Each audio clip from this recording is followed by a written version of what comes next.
दौलत से, न दुनिया से, न घर आबाद करने से। न दौलत से, न दुनिया से, न घर आबाद करने से तसल्ली दिल को मिलती है खुदा को याद करने से। तसल्ली दिल को मिलती है खुदा को याद करने से। हमारे बुजुर्ग बैठे हुए हैं, इनका तजर्बा मुझसे ज्यादा है और आप भी इस बात की गवाही देंगे, ये उलमा शोरा भी इस बात की गवाही देंगे। अब से 40-50 साल पीछे आप पलट करके देखें, पहले सड़कें कच्ची हुआ करती थी, आज सड़कें पुख्ता हैं। पहले किसी किसी के घर में अगर कोई एक राजदूत खरीद करके ले आता मोटरसाइकिल, तो पूरा गांव देखने के लिए आता था कि फला के घर पे कार मोटरसाइकिल आई है। आज मैं 3.5 लाख का बुलेट खरीद के ले आऊं, तब भी कोई मेरे घर को देखने नहीं आता। अगर पहले कोई एक पलंग बना लेता था, फर्नीचर बनवा लेता था, तो पूरा गांव देखने के लिए आता था। आज मैं 50,000 का फर्नीचर अपने घर में लगवा लूं, तब भी कोई देखने के लिए नहीं आता। वजह क्या है? आज दौलत की कसरत है। वजह क्या है? आज पैसे की कसरत है हज़रात। लेकिन इस दौलत के दौर में, इस पैसे की कसरत के दौर में आज पैसा है लेकिन सुकून नहीं है।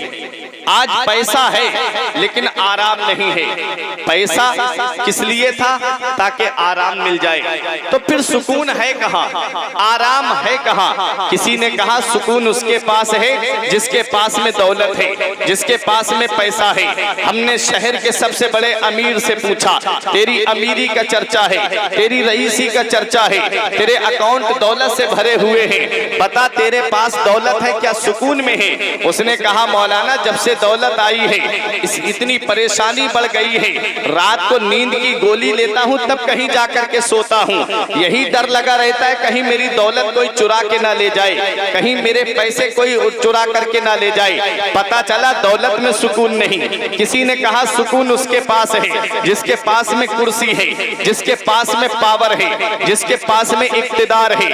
हमने एक ऐसे लीडर से पूछा कि तेरे पास पावर है, इक्तिदार है, कुर्सी है हुकूमत की, बता क्या सुकून में है? उसने कहा मौलाना जब से कुर्सी आई है यही डर लगा रहता है कहीं 5 साल के बाद किसी और के पास ना चली जाए। अब तो इसे बचाना भी बड़ा मुश्किल पड़ गया है। पता चला पावर में सुकून नहीं। किसी ने कहा सुकून उसके पास है जिसके पास में औलाद है।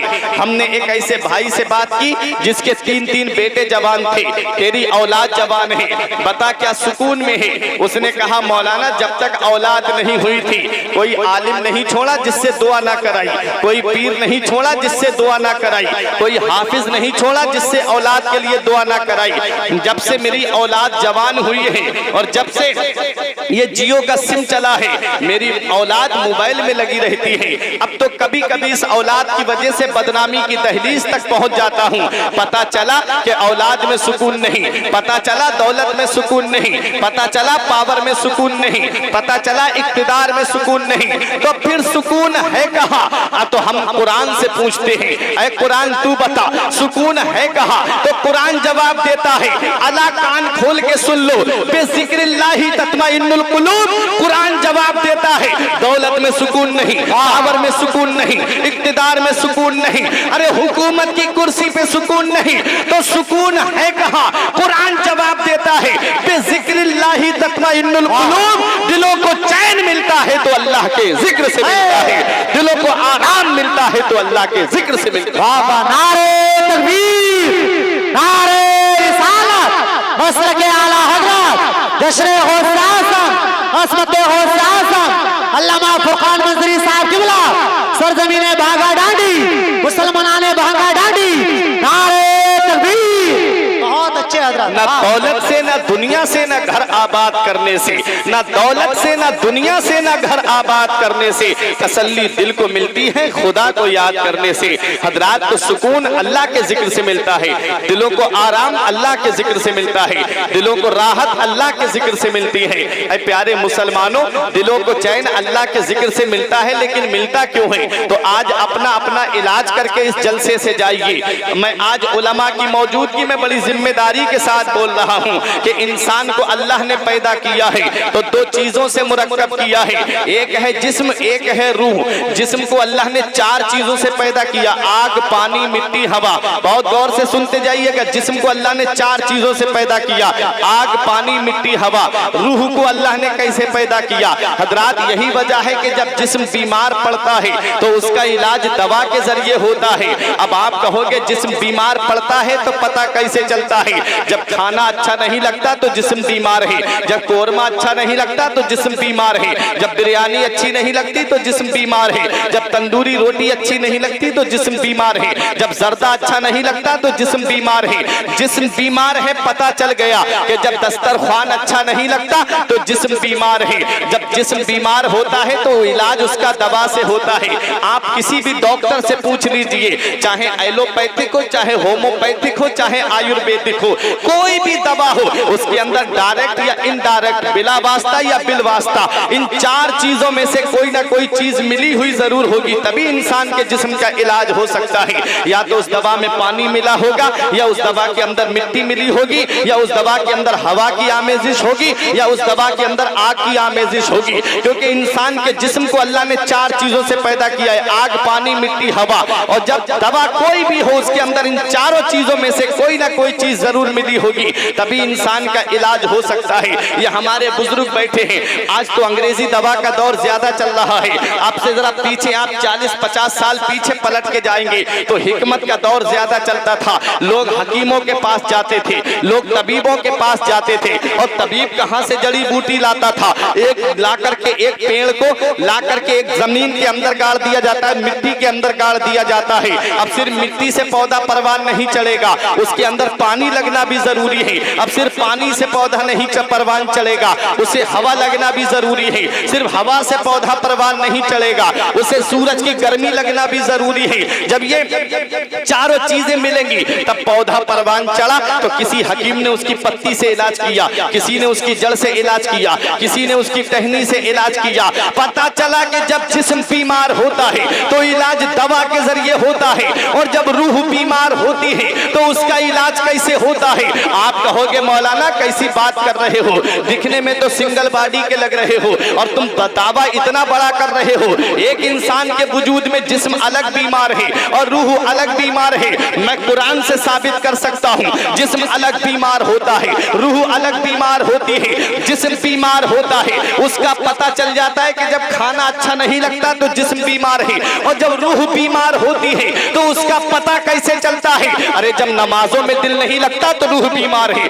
जब रोजे रखना अच्छा नहीं लगता तो रूह बीमार है, जब मालिक इंसाफ होने के बावजूद ज़कात देना अच्छा नहीं लगता तो रूह बीमार है, जब साहिब इस्तिताअत होने के बावजूद हज को जाना अच्छा नहीं लगता तो रूह बीमार है, जब झूठ बोलना अच्छा लगे तो रूह बीमार है, जब चुगली अच्छी लगे तो रूह बीमार है, जब गीबत अच्छी लगे तो रूह बीमार है। अरे जब एक दूसरे को गलत मुकद्दमों में फंसाना अच्छा लगे तो रूह बीमार है, जब एक दूसरे की जमीन पर नाजायज कब्जा करना अच्छा लगे तो रूह बीमार है, जब एक दूसरे को सताना अच्छा लगे तो रूह बीमार है। अरे जब सदाकत अच्छी ना लगे तो रूह बीमार है, जब अदालत अच्छी ना लगे तो रूह बीमार है, जब जज्बा सखावत में मजा ना आए तो रूह बीमार है, जब शुजात अच्छी ना लगे तो रूह बीमार है। ऐ प्यारे मुसलमानों, जब जिस्म बीमार होता है तो इलाज दवा से होता है, और जब रूह बीमार होती है उसका इलाज कैसे होता है? तो ये भी कुरान से पूछो। ए कुरान तू बता, जब रूह बीमार होगी तो उसका इलाज कैसे होगा? तो 15वां पारा खोल के देखो,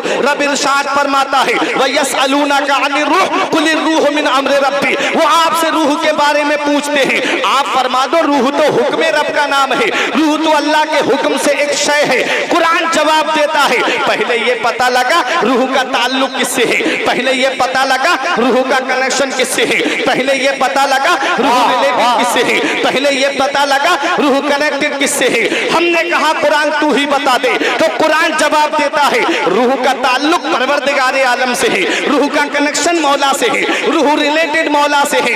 इसीलिए ऐ प्यारे मुसलमानों, जब जिस्म बीमार होता है तो इलाज दवा से होता है, और जब रूह बीमार होती है तो इलाज जिक्र खुदा से होता है।